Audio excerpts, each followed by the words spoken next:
Bonjour Monsieur Schneck, Bonjour, vous allez bien? très bien, merci. Est-ce que j'ose m'asseoir? Oui, pas de problème. Super, merci. Ils sont vraiment bien ces canapés. Ils sont pas mal, ça Ils sont c'est pas vrai. mal. Alors d'habitude on se rencontre dehors sur un banc, mais là on est sur un sofa, sur un canapé, plus confortable, à l'hôtel de gouvernement. Pourquoi est-ce qu'on se retrouve ici? J'imagine que vous voulez parler des élections qui auront lieu à la fin du mois de mars. Aussi, ouais. Alors, on va parler droit de ça. Vous vous présentez de nouveau au Conseil d'État pour le siège du Jura bernois. Ça fait 10 ans que vous êtes sur ce poste. Vous en avez pas un peu marre? Vous avez encore envie?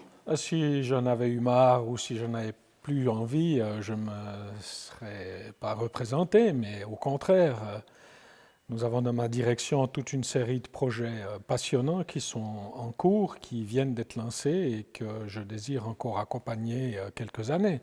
J'imagine que vous avez beaucoup à faire, beaucoup de responsabilités. Est-ce que vous avez du temps parfois de vous asseoir quelque part sur un banc ou sur un canapé pour un petit peu faire des réflexions, de ne pas réfléchir à la politique? Alors c'est sûr que l'emploi du temps en tant que conseiller d'État, il est très chargé. L'agenda est plus que rempli, mais il m'arrive quand même de pouvoir réserver quelques fenêtres dans cet agenda pour faire autre chose, penser à autre chose et puis souffler un peu. Moi, j'aimerais bien un petit peu savoir quelque chose sur vous. Je ne vous connais pas très bien, je vous ai déjà rencontré une ou deux fois, on vous connaît des images. Vous êtes qui en fait?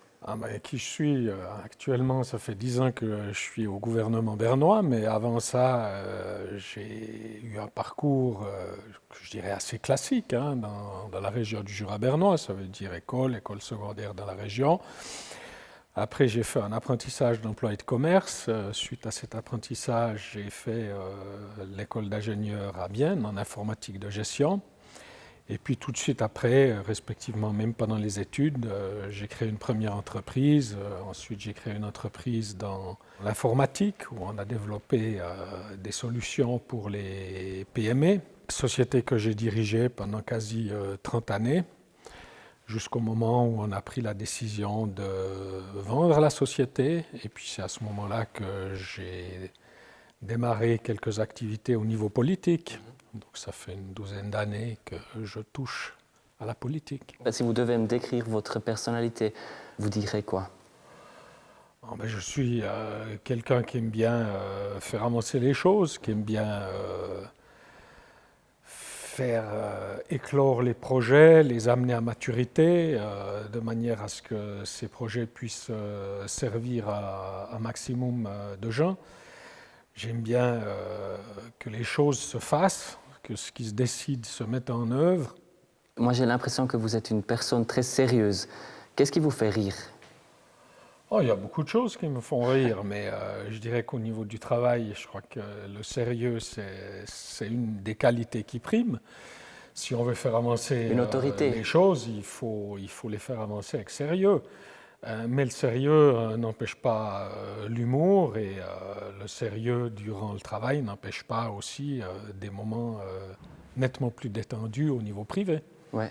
Qu'est-ce que ça signifie pour vous, votre vie privée, votre famille? Je pense que la famille, c'est le point, je dirais, le plus important dans la vie d'un être humain. Donc, c'est quelque chose qui est fondamental, qui est nécessaire pour votre équilibre. Donc, j'ai une famille, j'ai 4 enfants, j'ai 3 petits-enfants. On passe des moments fantastiques ensemble. Peut-être pas toujours autant qu'on aimerait, mais c'est des moments qui ont une valeur hyper importante. Mais par contre, la famille n'est pas quelque chose pour le domaine public. Qu'est-ce que vous me donnez comme conseil professionnel, mais aussi privé? Mais je crois qu'il faut avoir dans la vie un certain nombre d'objectifs. Il ne faut pas avoir peur d'empoigner des chemins qui ne sont peut-être pas les chemins traditionnels. Il faut aussi savoir profiter de certaines opportunités qui se présentent, parce qu'il y a des opportunités qui se présentent tous les jours dans la vie de chacun. Et parfois, il faut peut-être avoir un petit goût du risque et de se dire je prends cette voie-là plutôt que cette voie-là qui est peut-être moins risquée. Et je trouve que des fois dans notre société, on essaye trop de vouloir équilibrer les risques, les profits, etc. Je pense que de temps en temps, il faut avoir le courage de se dire je vais de l'avant, voilà mon objectif et je vais faire en sorte de les atteindre. Ok, je vois. C'est un peu aussi un exemple avec votre candidature. Peut-être ça marche, peut-être ça marche pas. Oui, exact, tout à fait. Et je crois que si ça marche, tant mieux. Si ça ne marche pas, eh bien, on fait autre chose. Ça marche. Merci beaucoup pour cette conversation. C'était Merci intéressant. à vous. On profite encore de la douceur de ce canapé un petit peu pour, pour la fin, quoi. Absolument. En attente du futur. Exact.